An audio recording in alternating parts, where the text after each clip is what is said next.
Nama saya Jessica Puspa Amarina. Saya dari Universitas Katolik Widya Mandala, Fakultas Ilmu Pendidikan, Anak Usia Dini.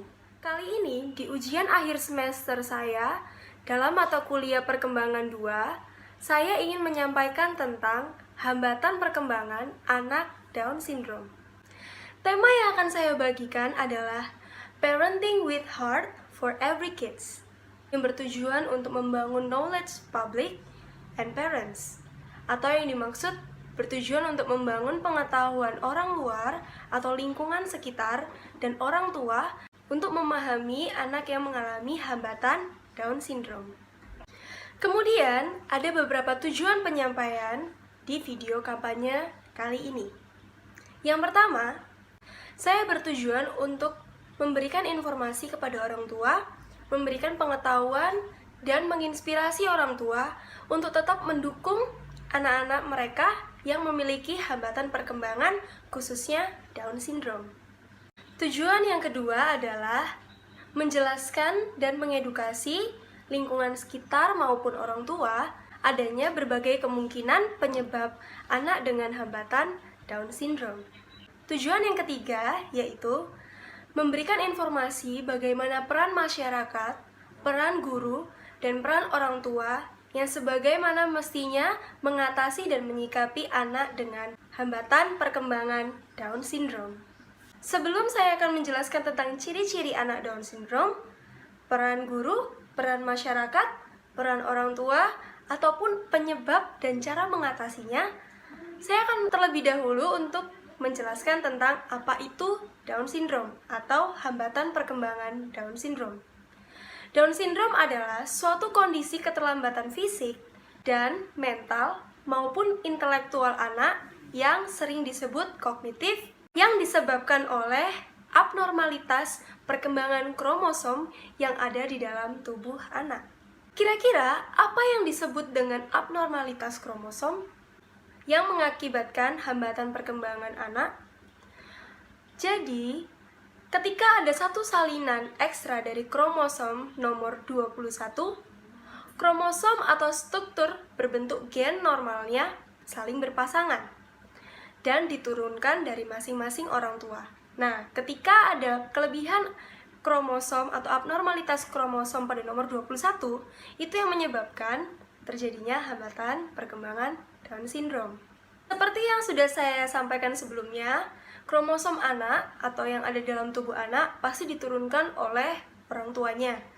Nah, mengapa dari itu anak dengan hambatan Down Syndrome sudah terdeteksi sejak ia lahir atau lahir dari dalam kandungan ibunya. Bayi yang baru lahir pada umumnya akan diperiksa atau dites dengan dokter secara keseluruhan fisik dan perkembangan fisiknya. Nah, salah satunya dokter juga akan tes kromosom anak tersebut. Apakah anak tersebut mengalami hambatan perkembangan Down Syndrome atau tidak? Namun, hambatan perkembangan Down Syndrome ini juga bisa dites atau diketahui sejak dalam kandungan ibu. Kalau sang ibu sering kontrol atau cek kandungannya ke dokter, seperti itu. Selanjutnya, saya akan menjelaskan tentang ciri-ciri anak Down Syndrome. Anak Down Syndrome dapat dilihat ciri-cirinya melalui fisik. Jadi, yang paling umum, anak Down Syndrome dapat diketahui dari postur wajah yang ia miliki. Pada umumnya, postur wajah anak Down Syndrome memiliki mata yang sedikit renggang, kemudian hidung yang berukuran kecil, dan mulut yang berukuran kecil. Namun, tidak hanya dapat dilihat dari postur wajah. Anak Down Syndrome juga memiliki ciri-ciri fisik yang lainnya yang dapat diketahui, seperti ibu jari dan jari telunjuk sedikit melonggar bagian tangan dan kaki. Kemudian, anak Down Syndrome cenderung memiliki lidah yang menekuk disebabkan dengan bibirnya atau mulutnya yang kecil. Selain itu, anak Down syndrome biasanya mayoritas memiliki tubuh yang kecil. Kemudian, ia memiliki perkembangan otot motorik halus dan kasar yang sangat lambat. Lalu, anak Down syndrome biasanya mengalami kesulitan dalam belajar berbahasa dan sulit dalam menerima informasi baru yang ia dapat. Dan ada kemungkinan di lain itu, anak Down syndrome mengalami gangguan jantung bawaan sejak ia lahir. Namun, hal ini tidak semuanya anak Down syndrome mengalami gangguan jantung. Hanya saja ada beberapa anak Down syndrome yang sampai mengalami gangguan jantung bawaan. Nah, setelah saya menjelaskan apa itu Down syndrome dan ciri-ciri anak Down syndrome, kali ini saya akan menjelaskan penyebab anak mengalami hambatan perkembangan Down syndrome. Yang pertama, ada abnormalitas kromosom. Yang tadi sudah saya jelaskan, apabila ada kelainan atau abnormalitas pada kromosom 21 yang ada di dalam tubuh anak. Yang kedua, saat ibu hamil atau saat ibu mengandung anaknya, di masa-masa itu, ibu sering mengalami stres yang mempengaruhi janinnya atau bayi di dalam kandungannya. Jadi memang disarankan untuk ibu yang hamil atau ibu mengandung, disarankan untuk tidak mengalami gangguan yang menyebabkan ia menjadi stres. Karena hal ini akan berpengaruh sekali terhadap janinnya. Yang ketiga, usia orang tua atau khususnya pada usia ibu saat ibu hamil atau mengandung anak. Nah, faktor risiko memiliki anak dengan Down syndrome lebih tinggi terjadi apabila ibu hamil di usia yang terlalu muda atau terlalu dewasa. Nah, karena usia yang paling baik ibu mengandung atau ibu hamil adalah rentan usia dari mulai umur 20 hingga 34 tahun.